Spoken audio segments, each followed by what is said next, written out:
नमस्कार, गो न्यूज़ में आपका स्वागत है। मैं हूं पंकज पचौरी और आज गो न्यूज़ इंडिया पर हम बात कर रहे हैं टेलीकॉम सेक्टर के बारे में। टेलीकॉम सेक्टर जो कि बहुत ज़रूरी है आप सभी के लिए, क्योंकि आपको हर तरह के अब ऐप डाउनलोड करने पड़ते हैं। चाहे आपको अपनी गाड़ी चलाने के लिए लाइसेंस चाहिए, या कोविड पैंडेमिक से बचने के लिए आरोग्य सेतु चाहिए, या आपको बच्चे की पढ़ाई के लिए जूम चाहिए। जो भी आपको चाहिए आपके फ़ोन पर उपलब्ध है। और ये जो फ़ोन की हिंदुस्तान की अर्थव्यवस्था है, इस पर दुनिया भर की नज़रें लगी हुई हैं। आज गूगल ने बहुत बड़ी घोषणा की है, जिसमें उन्होंने कहा है कि वो 33,000 करोड़ रुपए जियो रिलायंस पर में लगाएंगे, जो कि कंपनी का कोई 7.5% के आसपास बनता है। और इस तरह से जियो जो है उसने इस कोविड पैंडेमिक के दौरान में तकरीबन 1.5 लाख करोड़ रुपए का नया निवेश पा लिया है।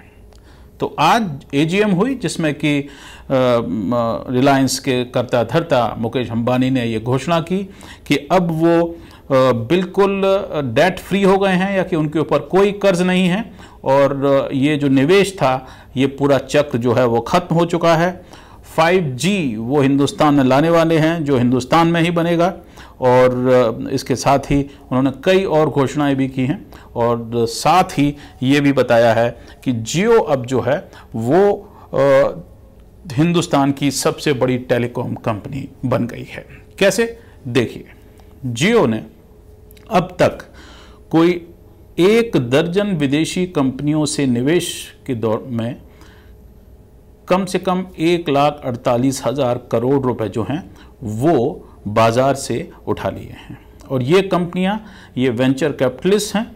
ये कंपनियां गूगल है, फेसबुक है, और हर बड़ी कंपनी दुनिया की जो है वो जियो में निवेश करना चाहती है। अमेरिकन हो, जापानी हो, कोई भी हो। सिर्फ चीन की कंपनियां इसमें शामिल नहीं हैं, क्योंकि चीन से अगला जो झगड़ा है वो होने वाला है हिंदुस्तान के टेलीकॉम सेक्टर में। और वो इसलिए क्योंकि हिंदुस्तान ने चीन से अपने जो आयात हैं उन पर बंदिशें लगाना शुरू कर दिया है, जिसका असर पड़ेगा। मज़े की बात यह है कि जियो का जो पूरा प्लेटफॉर्म है अधिकतर वो चीन से ही इंपोर्ट किया गया है। आगे कैसे काम होगा ये देखते हैं, और इससे हमें ये भी मालूम पड़ेगा कि जो कंपनियां नई आई हैं, और ज़्यादातर ये अमेरिकन कंपनीज़ हैं या यूरोपियन कंपनीज़ हैं, ये किस तरह से अब जियो को आगे चलने में सपोर्ट करेंगी।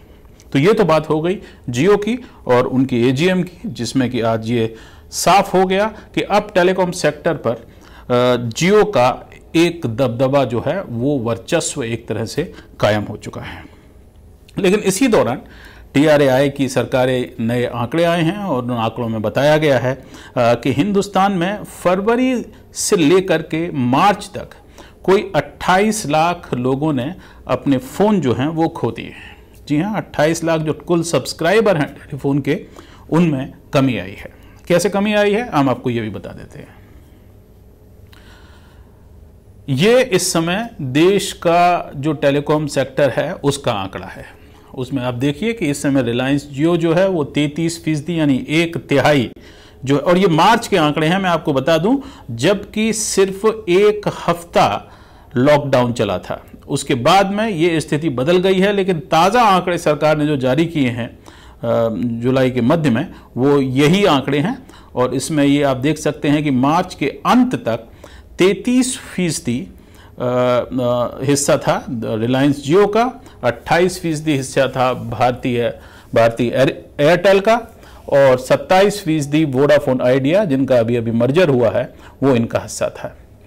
BSNL जो कि सरकारी कंपनी है, उसका हिस्सा अब सिर्फ 10% रह गया है। और MTNL जो कि सिर्फ 4 बड़े शहरों में है, उसका हिस्सा और भी कम हो गया है। और रिलायंस कम्युनिकेशन जो आप देख रहे हैं अंत में, उसको जैसा आपको मालूम ही है, वो उनके छोटे भाई अनिल अंबानी की कंपनी थी, जिसको अब जियो ने अपने आप में शामिल कर लिया है। तो ये स्थिति है देश के टेलीकॉम सेक्टर की, और ये TRAI के आंकड़े हैं। इससे ये साफ जाहिर है कि जियो अब हिंदुस्तान की सबसे बड़ी टेलीकॉम कंपनी है। और चूंकि अब भविष्य में अधिकतर जो सरकारी काम होंगे वो टेलीकॉम के जरिए होंगे, अधिकतर पढ़ाई जो होगी बच्चों की वो टेलीकॉम के जरिए होगी, बैंकों के काम होंगे वो टेलीकॉम के जरिए होंगे। और आप अब टेलीकॉम सेक्टर को बिल्कुल नज़रअंदाज नहीं कर सकते और इसकी महत्ता हमारी अर्थव्यवस्था में लगातार बढ़ती जाएगी। पहले ही कह चुके हैं Mukesh Ambani, the data is new oil, यानी कि पहले वो ऑयल इंडस्ट्री में थे, रिलायंस केमिकल्स में, पेट्रोकेम में, और अब वो डेटा के बाजार में उतर चुके हैं। इसका असर क्या पड़ रहा है इस पर नजर डालते हैं कि फरवरी के बाद मार्च में जब भारत में वास्तव में कोरोना पैंडेमिक जो है, महामारी जो है, इसकी शुरुआत के लक्षण दिखाई देने लगे, और जैसा आपको मालूम है कि 24 मार्च को घोषणा की गई कि पूरे देश में लॉकडाउन कर दिया गया है, उसके बाद में स्थिति कैसे बदली। ये देखिए आपकी फरवरी में जो आंकड़े थे उनके बाद क्या हुआ। तो फरवरी में 118 करोड़ कुल हमारे मुल्क में सब्सक्राइबर थे टेलीफोन के, और जो घट करके मार्च में 117.7 करोड़ रह गए। ये मिलियंस में फिगर्स हैं, थोड़ा सा आपको देखना पड़ेगा, और मिलियन से करोड़ में करने का है कि आप दशमलव जो है उसको 1 हटा दें तो उससे आपको मालूम पड़ जाएगा। तो अब ये देखें इसमें, तो इससे लगता है कि कोई 28 लाख सब्सक्राइबर्स जो हैं वो कम हो गए एक महीने के अंदर।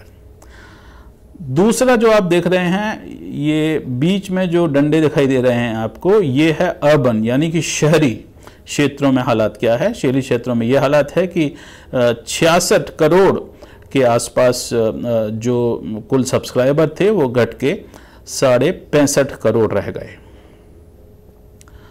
और जो ग्रामीण इलाके हैं, और ये बहुत ही दिलचस्प बात है कि यहाँ पर बढ़ोतरी दिखाई दी। ग्रामीण इलाकों में फरवरी में 519 मिलियन यानी 51.9 करोड़ कुल सब्सक्राइबर थे, जो कि बढ़कर 52.1 करोड़ हो गए मार्च में। और इससे ये भी मालूम हमें पड़ता है कि किस तरह से जो टेलीकॉम सेक्टर है वो अब अपने पैर पसार रहा है देश के गांवों में। और इसका ये भी एक आप संकेत समझ सकते हैं कि जो लोग शहरों से माइग्रेट करके, जो माइग्रेशन जो हुआ, जो मजदूर लोग वापस चले गए गांवों को, वो अपने फ़ोनों को लेकर वापस गए, और वहाँ पर जो डेटा था वो बढ़ गया, और वहाँ पर जो सब्सक्रिप्शन था वो भी बढ़ गया, क्योंकि लोग दहशत में थे और उन्होंने वहाँ पर भी फ़ोन खरीदे। नए सब्सक्राइबर जो है वो गाँवों में पैदा हुए। तो ये एक और बात है। अब हम देखते हैं कि इसमें किसका फ़ायदा हुआ और किसका नुकसान हुआ। अगला जो आंकड़ा है वो बहुत ही दिलचस्प है, और आप इसमें देखें कि इसमें रिलायंस जियो जो है, इसने 46 लाख नए सब्सक्राइबर पाए फरवरी से मार्च के दौरान। मार्च के महीने की आंकड़े हैं। BSNL ने 95,000, रिलायंस कॉम ने कोई 6,000, MTNL के 4,000 से ज़्यादा लोग कम हुए। अब असली जो घाटा हुआ है वो हुआ है भारती एयरटेल को, जिसने 12 लाख सब्सक्राइबर है वो गंवाए, और सबसे बड़ा घाटा हुआ है वोडाफोन आइडिया को, जिन्होंने 63,53,200 कुल सब्सक्राइबर हैं वो गंवाए हैं। तो ये बड़ी सिंपल सी बात है, और इसमें से अगर आप जो घाटा हुआ है, जो कमी आई है, वो सारा का सारा रिलायंस जियो को नहीं गया, और इसीलिए इस महीने में कोई 5% सब्सक्रिप्शन जो है उसमें कमी आई, महीने से महीने अगर हम उसकी दर देखते हैं तो ये कुल स्थिति है। यानी कि जियो जो है वो 33% के साथ में सबसे बड़ा इस समय मार्केट प्लेयर है टेलीकॉम में, और साथ ही घाटा जो हो रहा है वो वोडाफोन और आइडिया को हो रहा है। लेकिन इसमें कई तथ्य हैं जो आपको और देखने पड़ेंगे अंदर जाके। अगर हम एक डिजिटल इंडिया की बात कर रहे हैं कि जो इंडिया है वो पूरा डिजिटल हो जाएगा और सभी के हाथ में फ़ोन होगा, ऐसा होना अभी बहुत दूर लग रहा है। क्योंकि अभी भी अगर हम देखें तो कुल सब्सक्रिप्शन जो हैं वो 118 करोड़ हैं हिंदुस्तान में, और 118 करोड़ जो सब्सक्रिप्शन कुल फरवरी में थे वो अब घटकर 117 करोड़ जो हैं वो हो गए हैं। और कुल आपको मालूम है देश की जनसंख्या जो है वो 130 करोड़ से भी ज़्यादा है। और इसमें वो आंकड़ा शामिल नहीं है कि एक व्यक्ति के पास में कितने फ़ोन हैं। तो ये जो आंकड़ा है ये थोड़ा दिलचस्प है, क्योंकि कई लोगों के पास में 2-2 फ़ोन होते हैं। तो इसका मतलब जो टेली डेंसिटी जो है वो सिर्फ 80-85% के आसपास अभी भी हिंदुस्तान में है, और बाकी लोगों के पास में फ़ोन बिल्कुल नहीं है। और ख़ासकर हमारे जो ग्रामीण इलाके हैं वहाँ पर इतने ज़्यादा फ़ोन नहीं हैं। और आपको आगे बताते हैं तो आपको और थोड़ा सा आश्चर्य होगा देख करके कि कुल फ़ोन जो हैं, एक बार फिर हम उसके ऊपर वापस जाते हैं तो आप ये देख सकते हैं कि जो कुल फ़ोन हिंदुस्तान में है उसमें कितने फ़ोन काम करते हैं। क्योंकि तमाम ऐसे लोग हैं कि जो कि एक सिम खरीद लेते हैं और उसके बाद में उसका इस्तेमाल नहीं करते, वो दूसरी कंपनी का फ़ोन खरीद लेते हैं, या 2 फ़ोन उनके पास में होते हैं, एक का इस्तेमाल करते हैं, एक का इस्तेमाल नहीं करते हैं। तो एक्टिव यूज़र्स जो हैं वो हिंदुस्तान में कितने हैं ये आप देख सकते हैं। तो ये आपके सामने आंकड़ा है कि एक्टिव यूज़र्स जो हैं वो कुल कितने हैं। तो इसमें अगर आप देखेंगे तो सिर्फ 98 करोड़ के आसपास एक्टिव यूज़र हैं, यानी कि जो 115 करोड़ कुल सब्सक्रिप्शन हैं उनमें से 98 करोड़ जो हैं वो एक्टिव यूज़र हैं, यानी कि 16 करोड़ जो हैं वो कम हैं, एक्टिविटी से दूर हैं और वो एक्टिव नहीं हैं। अब इसमें भी जो आंकड़ा है वो बड़ा दिलचस्प है। इसमें आप अगर देखेंगे तो भारतीय एयरटेल जो है उसके फ़ोन सबसे ज़्यादा एक्टिव रहते हैं 96% के आसपास। उसके बाद नंबर आता है वोडाफोन आइडिया का, जिनके 92% के आसपास जो हैं वो एक्टिव फ़ोन रहते हैं। रिलायंस जियो के ये पूरा जो आंकड़ा हमने आपको बताया 33% उनके पास में फ़ोन सब्सक्रिप्शन है, उसमें से आपको कुछ घटाना पड़ेगा क्योंकि सिर्फ 80% फ़ोन जो है रिलायंस के वो एक्टिव रहते हैं। तो ये एक बड़ी चीज़ है। और इसमें आप देखें तो BSNL के और भी कम जो है वो फ़ोन एक्टिव रहते हैं, सिर्फ 54%, और 25% सिर्फ MTNL जो कि दिल्ली बम्बई जैसे बड़े शहरों में है उसके फ़ोन जो हैं वो एक्टिव रहते हैं। तो यहाँ पर 2 चीज़ें हैं। एक तो ये कि हिंदुस्तान एक बहुत बड़ा बाज़ार बनने वाला है, चीन का बाज़ार बंद है, और पूरी दुनिया के लिए अगर निवेश करना है आपको टेलीकॉम सेक्टर में तो हिंदुस्तान सबसे बड़ा बाज़ार है। और हिंदुस्तान की सबसे बड़ी कंपनी जियो है, और इसीलिए हिंदुस्तान की सबसे बड़ी कंपनी में बाहर के लोग जो हैं वो निवेश कर रहे हैं। और एक तरह से अगर दूसरी तरफ देख लें तो जियो ने ये अब फैसला लिया है कि वो अपनी कंपनी बेच रहे हैं, और कोई 33% के आसपास कंपनी जो है जियो वो उन्होंने विदेशी निवेशकों को बेच दी है।